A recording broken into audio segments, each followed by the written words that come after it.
नमस्कार दोस्तों, कैसे हैं आप। आशा करता हूँ आप अच्छे हो, स्वस्थ होंगे। दोस्तों, जैसा कि थंबनेल में आज आपने देखा, पीएफ पेंशन से रिलेटेड पीएफ पेंशन कैलकुलेशन कैसे होता है। दोस्तों, आज के इस वीडियो में हम देखेंगे कि पीएफ से रिलेटेड जो पेंशन होती है उसका कैलकुलेशन कैसे होता है। बहुत से employee, even though HR professional को भी पता नहीं होता है कि पेंशन का कैलकुलेशन कैसे होता है, क्योंकि पीएफ पासबुक में पीएफ तो बिल्कुल एक्यूरेट आता है और हमें वो दिखता भी है, लेकिन पेंशन का अमाउंट दिखता जरूर है। लेकिन जब हम विड्रॉल करने जाते हैं या हम पीएफ ट्रांसफर करते हैं, तब पेंशन से लेकर बहुत से डाउट्स होते हैं। पेंशन ट्रांसफर नहीं होती है, हमारी नई पासबुक में वो शो नहीं होती है और हमें लगता है कि हमारा पेंशन का पैसा कहीं चला गया है या उसका क्या हुआ है। तो दोस्तों, आज के इस वीडियो में हम कवर करेंगे कि पीएफ पेंशन क्या है और ये कैसे कैलकुलेट होती है। पीएफ डिपार्टमेंट आखिरकार इस पेंशन को कैसे कैलकुलेट करता है और आप किस लेवल पे जाके इसके लिए एलिजिबल होते हैं, यानी कब आप पीएफ पेंशन को उठाने के हकदार होते हैं, कब नहीं होते हैं। तो दोस्तों, मेरा नाम है मनोज शर्मा, आप देख रहे हैं शर्माजी हेल्थ, जहां आपको मिलते हैं PF, ESI, labour laws, HR और जॉब रिलेटेड वीडियोस जो आपकी फैमिली और आपके फ्रेंड्स के लिए बहुत ही हेल्पफुल होते हैं। दोस्तों, यहाँ मैं आपसे रिक्वेस्ट कर लेता हूँ, वीडियो को जरूर लाइक कर दीजिएगा और वीडियो को अपने फ्रेंड और दोस्तों के साथ में जरूर शेयर करिएगा। और अगर आप इस चैनल पे नए हैं तो प्लीज चैनल को सब्सक्राइब कर लीजिए और पास वाले बेल आइकन के बटन को जरूर दबा दीजिएगा, ताकि आप तक जब भी मैं कोई नया वीडियो लेकर आऊं तो सबसे पहले आपको उसका नोटिफिकेशन मिल जाए। तो दोस्तों, चलिए आज हम इस वीडियो में जानते हैं कि पीएफ पेंशन क्या होती है, ये कैसे कैलकुलेट होती है और कब हम इस पेंशन के लिए एलिजिबल होते हैं, या अगर हमें पेंशन नहीं चाहिए तो हम क्या तरीका अपनाएं जिससे हमें ये पैसा, पेंशन का पैसा पूरा मिल जाए। तो दोस्तों, वीडियो को बिल्कुल स्किप मत करिएगा, अंत तक इस वीडियो के साथ बने रहिएगा।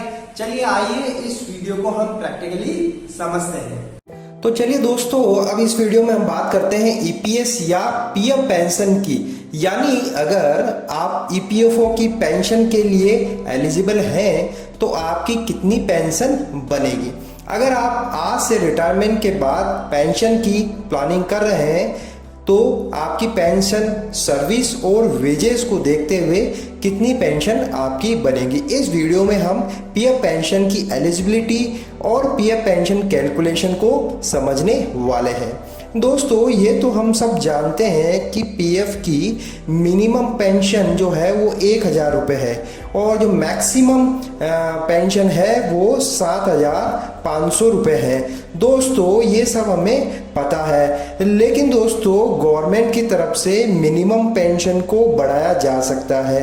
हाल ही में आपने न्यूज़ में देखा होगा कि ईपीएस 95 एम्प्लॉय पेंशन स्कीम के तहत सुप्रीम कोर्ट में इसकी सुनवाई चल रही है और न्यूनतम पेंशन को बढ़ने के बहुत से ज़्यादा चांसेस लग रहे हैं। बहुत लंबे समय से दोस्तों ईपीएस 95 में पेंशन की न्यूनतम राशि को बढ़ाए जाने का मामला उठाया जा रहा था, जिस पर भारतीय श्रम मंत्रालय ने भी संज्ञान लिया है और अभी मामला सुप्रीम कोर्ट में लंबित है पर अभी मामला सुप्रीम कोर्ट में ही है और फिलहाल इस पर अभी तक कोई फाइनल अपडेट नहीं आया है।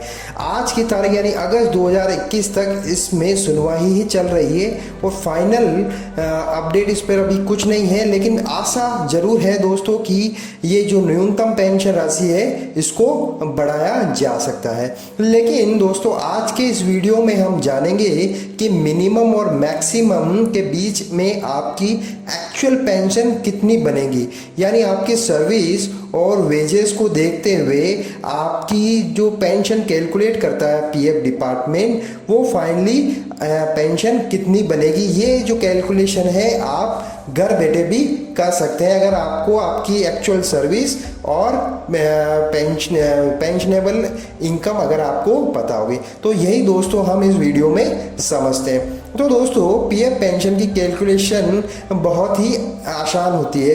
इसका एक फॉर्मूला होता है जो आपको नीचे दिखाई दे रहा है। दोस्तों, सबसे पहले हम लेते हैं एवरेज बेसिक पे, यानी average pensionable income multiply by service period, यानी जितने भी साल आपने सर्विस की है डिवाइडेड बाय 70 यानी 70 का हम भाग देंगे तो हमारी पेंशनेबल इनकम आ जाएगी। यहाँ मैक्सिमम जो पेंशन कैलकुलेट होगी वो 7,500 है और मिनिमम 1,000 है जो गवर्नमेंट ने डिक्लेयर की हुई है। दोस्तों अभी जो भी पेंशन बनेगी वो हमारी इन दो अमाउंट के बीच में ही बन रही है।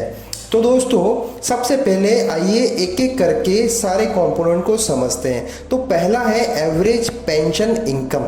ये क्या होता है दोस्तों, इस एवरेज पेंशन इनकम में लास्ट 5 इयर्स का बेसिक पे लिया जाता है। बेसिक प्लस डीए अगर आपको मिलता है तो उसका जो एवरेज होता है वो लिया जाता है।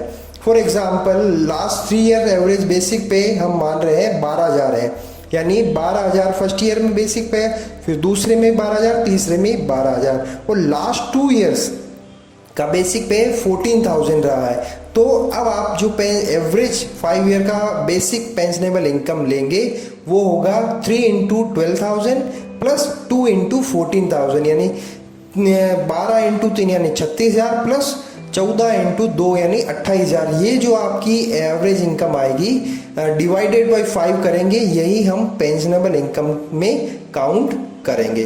तो दोस्तों इसको और आगे समझते हैं। इसमें एक क्लोज और है दोस्तों कि अगर आपने आफ्टर सितंबर 2014 के बाद अगर आप कैलकुलेट कर रहे हैं तो जो मैक्सिमम बेसिक पे है वो 15,000 ही माना जाएगा, क्योंकि जैसा हमें पता है सितंबर 2014 के बाद में जो बेसिक पे गवर्नमेंट ने मैक्सिमम किया हुआ है वो 15,000 ही है, यानी जो हमारा पीएफ डिडक्ट होता है वो 15,000 पर ही है। और बिफोर सितंबर 2014 वो 6,500 रुपये था। तो मैक्सिमम अगर आपकी जो बेसिक पे अगर 50,000 भी है तब भी वो मैक्सिमम 15,000 ही कैलकुलेट करेगी, इससे ज़्यादा हम नहीं कैलकुलेट करेंगे। दोस्तों जो मैक्सिमम ये जो कैलकुलेशन इसको हम एक एग्जांपल से समझते हैं। दोस्तों यहाँ हम एक कैलकुलेट करते हैं सितंबर 2017 की अगर हमें पेंशनेबल वेजेस कैलकुलेट करनी है तो वो कैसे होगी। दोस्तों सितंबर 2017 से हम 5 साल पहले जाते हैं तो फर्स्ट 2 इयर्स मीन्स सितंबर 2012, सितंबर 2013 और यानी 2013 को 1 साल, फिर 2014 को 2 साल हो जाएंगे। तो बेसिक पे हम 6,500 प्लस 6,500 ही लेंगे, यानी जो 2014 सितंबर से पहले जो मैक्सिमम वेजेस था बेसिक का वो 6,500 ही था। तो हम 6,500 2 साल का ले लेंगे। और आफ्टर 3 इयर्स यानी सितंबर 2014 के बाद में जो मैक्सिमम बेसिक पे था वो गवर्नमेंट ने बढ़ा के 15,000 कर दिया। तो 2014 सितंबर से सितंबर 2017 तक हम 15,000 मैक्सिमम बेसिक पे ले सकते हैं। तो यहाँ पे देखिए दोस्तों 15,000 प्लस 15,000 प्लस 15,000, तब फाइनल जो हमारा एवरेज बेसिक पे हम कैलकुलेट करेंगे वो इस तरह से होगा। देखिए दोस्तों 2 इंटू 6,500 प्लस 3 इंटू 15,000 यानी और डिवाइडेड बाई 5। तो इस तरह से हमारे पास में पूरे 5 सालों का जो है एवरेज बेसिक पे आ जाएगा जो हमें कैलकुलेशन के लिए चाहिए। तो आई होप आपको ये समझ में आ गया होगा कि एवरेज बेसिक पे लास्ट 5 ईयर का किस तरह से निकालते हैं। अगर आपका सितंबर 2014 के बाद में सारा कैलकुलेट हो रहा है तो वो मैक्सिमम 15,000 ले सकते, इससे कम है तो एक्चुअल पे कैलकुलेट होगा, लेकिन अगर 15,000 से ज़्यादा है तो फिर वो लास्ट है आपका 15,000। अब दोस्तों हम जब जानते हैं कि जो पीएफ पेंशन की एलिजिबिलिटी है वो मिनिमम 10 ईयर्स है, यानी आपने 10 साल किसी कंपनी में या पूरे पीएफ मेंबरशिप हो गई तब आप पीएफ पेंशन के लिए एलिजिबल होते हैं, यानी 9 ईयर्स और 6 मंथ। इससे पहले अगर आप पैसा उठाते हैं तो आप पेंशन के लिए एलिजिबल नहीं होते और आप जो भी पैसा आपके पीएफ में है और पेंशन में है वो आप विड्रॉ कर सकते हैं। लेकिन अगर आपको 10 ईयर्स एंड अबव हो गया, 10 साल हो गए हैं, तब आप पेंशन का सारा पैसा आपका जो पेंशन है उसके लिए आप एलिजिबल हो जाते हैं। दोस्तों यहाँ पर एक चीज़ और है, यहाँ देखिए मैक्सिमम सर्विस फॉर पेंशन के लिए जो गवर्नमेंट पीएफ डिपार्टमेंट कैलकुलेट करता है वो 35 ईयर्स ही होता है, यानी आपने अगर 35 ईयर्स से ज़्यादा भी अगर सर्विस की है तो भी मैक्सिमम जो सर्विस पीरियड होता है वो 35 साल ही माना जाता है। ये चीज़ आप ज़रूर ध्यान रखिएगा दोस्तों।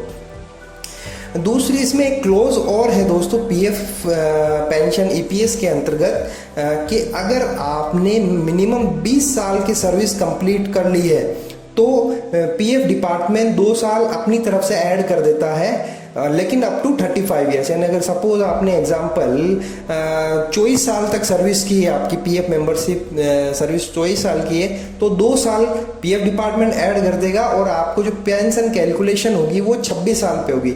ये एक हाइडन क्लोज होता है जो बहुत से बार हमें पता नहीं होता है, लेकिन ये पेंशन के अंतर्गत आता है। तो अगर आपका 20 साल से ऊपर का सर्विस है तो उसमें आप 2 साल ऐड कर लीजिएगा, फिर आप अपनी पेंशन कैलकुलेट करिएगा, लेकिन मैक्सिमम जो है वो 35 ईयर्स ही है। तो दोस्तों आपको सर्विस पीरियड भी समझ में आ गया। अब maximum PF pension for 15,000 average basic और लास्ट 5 ईयर्स एंड 35 ईयर्स का देखते हैं हम एक एग्जाम्पल के थ्रू।